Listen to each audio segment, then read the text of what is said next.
Hi everyone, welcome back to Steve's Garage. In today's video I'm installing an Aquor House Hydrant V2 Plus on the side of my house, specifically a brick house, which is going to be the main focus of this video.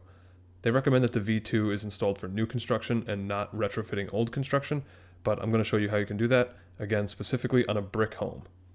So here's everything that's included in the box: the wall hydrant itself, hose connector, debris cover, mounting screws, and some instructions. I'm pretty sure that they recommend the V1 over the V2 for retrofitting because the V2 has the extra vacuum breaker piece at the bottom here. The hose connector for the V1 has a vacuum breaker in it, where this one doesn't, but I like it all in the hydrant itself. So I just wanted to show you the first one I did, which isn't ideal because of how close it is to the ground, but I was working off an existing hose bib location and the first floor of my home is like this area, so I was kind of limited.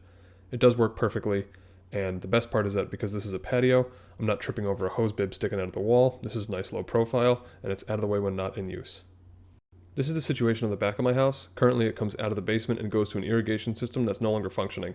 While I do have more room to play with height-wise since the ground is lower, it's still a patio area and it's still pretty low to the ground, so I'm happy to have something flush mount that I'm not going to trip over when I'm on the patio.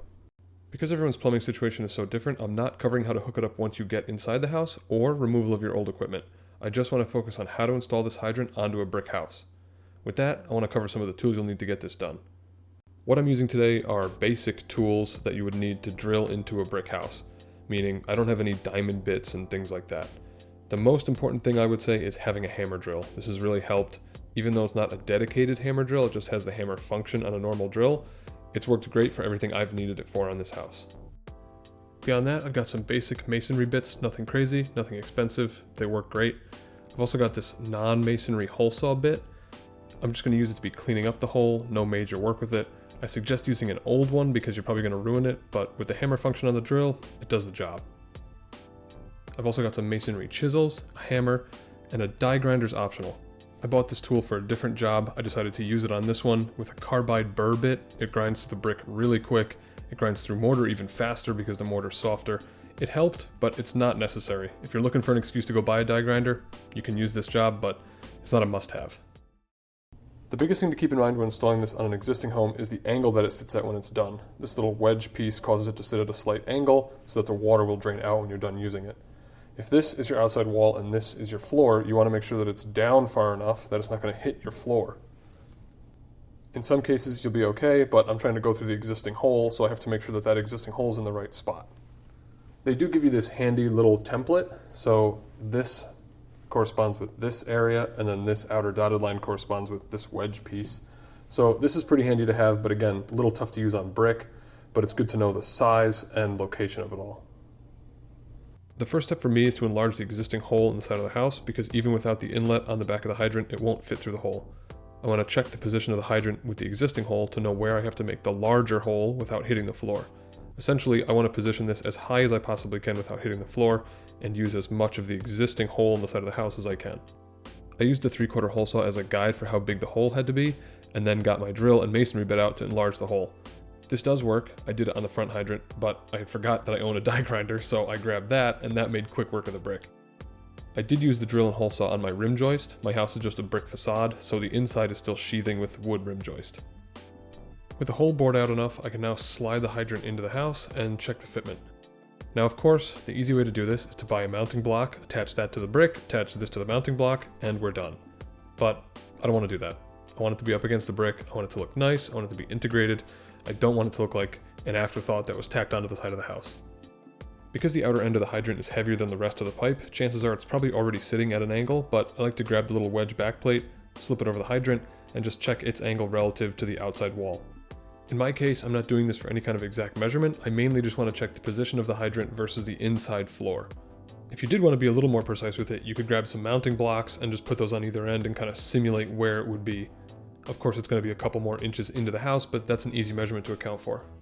As you can see, I've got plenty of room between the pipe and the floor above, so I'm actually going to use this as the lower location, drill another hole, and mount the hydrant a little further up. I know it's never good to drill an even larger hole in the side of your house, but I'd rather have it a little higher outside and then deal with filling this in with cement and having the rim joist insulated later.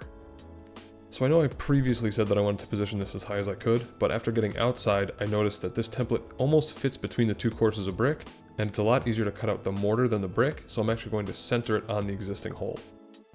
Obviously everyone's house is different, so I'm not going to tell you what you should or shouldn't do, but I'm going to get, what, a ½ inch higher if I were to use that existing hole as the bottom instead of just centering the template on it. It's not worth it to me. It's easier to cut through the mortar and less of the brick, so that's the route I'm going to go. I don't think there's a wrong answer on how to cut into the brick. That being said, the easiest answer would be to buy a masonry hole saw or masonry blade for an oscillating tool and make that cut. It would be fast and easy, but I can't justify the cost for the amount of brickwork that I do on my house. The easiest solution that I've found with the basic tools that I mentioned earlier in the video is to drill some relief holes where I want the cut to end and then use a chisel to knock the brick out.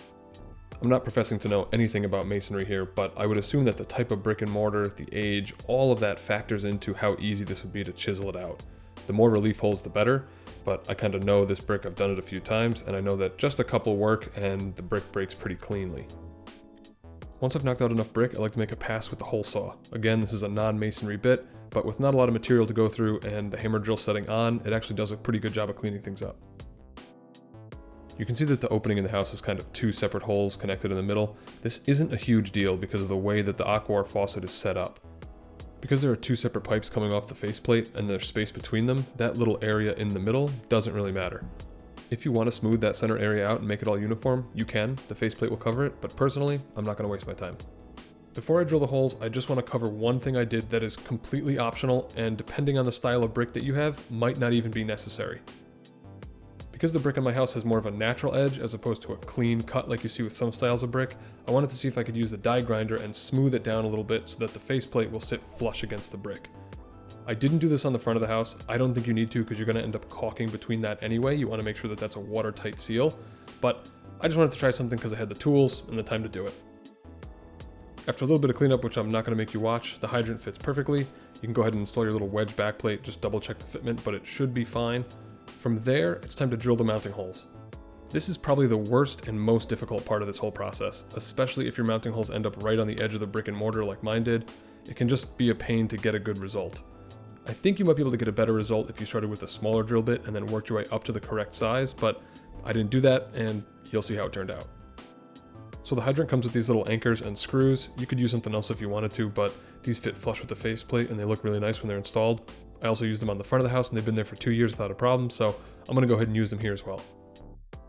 You could use something like a Tapcon. It'd be way easier because you're gonna go right through the faceplate and into the brick. You don't have to worry about drilling out for the anchors, but it's just not gonna look as nice when it's done. They're blue, they're not meant to fit flush with the faceplate, so that's why I'm going this route. Because the holes on the backplate are ovular shaped for alignment reasons, you don't want to use that to mark where you want to drill for the anchors. You want to use either the rubber gasket piece or the faceplate itself. I found it easiest to put the whole hydrant in the wall and mark the location that way. It didn't move around at all, it was pretty stiff, so I didn't have to worry about messing up the alignment of the holes. Lastly, you want to decide how you're going to level this. You can either use a level and make it level to the world, or you can just level it to the course of brick, which is what I did. I don't know how level the house is, and I want it to look aligned with all the brick. Just do whatever's easiest for you to mark the holes. The marker that I had wasn't deep enough to reach the brick, so I just used this little punch and knocked out a little bit of brick, and I knew where it was. As I previously mentioned, this is easily the worst part of the whole process. Definitely take your time. In my case, with my brick and mortar, the bit is big enough that it wants to walk and move, and so I don't get a good result. I think you'd achieve a much better result if you start with a smaller pilot bit, and then give something for that larger bit to follow into the brick. So here's the result, and as you can see, while it's not perfect, it'll work fine. The biggest issue is that the size of the hole for the hydrant to fit in is really close to where the mounting holes are, and so if your mortar's a little old and crumbly, or you're not perfectly straight with the drill, you end up blowing out the side of the hole like I did up here. The anchor is stiff, and if you really wanted to, you could probably patch it with some mortar, but as you can see, the other three are perfectly fine. I actually had a similar thing happen to the hydrant on the front of the house, where one of the anchors was just a little off, but once you get it installed and plumbed in, it is solid, it's not going anywhere. If you want to check the placement of the anchors before you install the hydrant itself, you can take the backplate and see if it lines up. If for some reason it doesn't, I think you could bore the holes out and then mount the anchors into some mortar, but you'd want to wait for the mortar to dry to continue your installation. I'm not going to be doing that today. I'm not going for absolute perfection, so I'm just going to continue on. Make sure that you have your backplate and the rubber gasket on there, but go ahead and slide the hydrant into the house, and then you can start installing the screws. If I had to nitpick one thing about this product, it's the mounting screws. They're just kind of cheap and a little soft, and if you go too hard with the impact driver, you're going to strip them out. So just be a little careful, maybe go by hand if you don't really trust yourself. Don't tighten any one side down at once. You want to go around and slowly tighten them all together, especially if they're not perfect like I'm kind of dealing with here. You can see that the bottom left screw is the odd man out. Didn't really go in perfectly. It's a little angled, a little crooked, but I'm honestly not concerned. Number one, when the cover is closed, you're not going to see it. Number two, when the cover is open and you're using the hose, it's not really something you're paying attention to. And the most important thing is that it is securely mounted. You can see I'm grabbing it, I'm trying to move it around, it's not going anywhere. When I install the hose connector, it's not going anywhere, and so that's the most important. If you did end up with some play or something like that, I would definitely want to redo the installation, but as this stands now, that screw issue is purely cosmetic. Here's just a quick shot of the result from the inside. I'm not covering how to hook this up to water.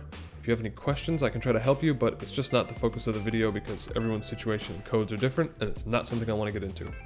The only other thing I want to talk about is the hole in the rim joist. In my situation, I'm going to patch it with a little bit of mortar, and then I'm having the rim joist spray insulated, so I'm not really that concerned about it. On the front hydrant that I did a couple years ago, I just sealed the hole with some great stuff, and that worked fine. So here it is completed. You can also enjoy some high-def footage of my terrible caulking job. In all seriousness, you should throw some caulk around it, especially on the brick surface. It's a little uneven and things like that. When you're doing that, don't do it along the bottom. You just want to do it along the top and the sides so that if any moisture does get in there, it can run out of the bottom.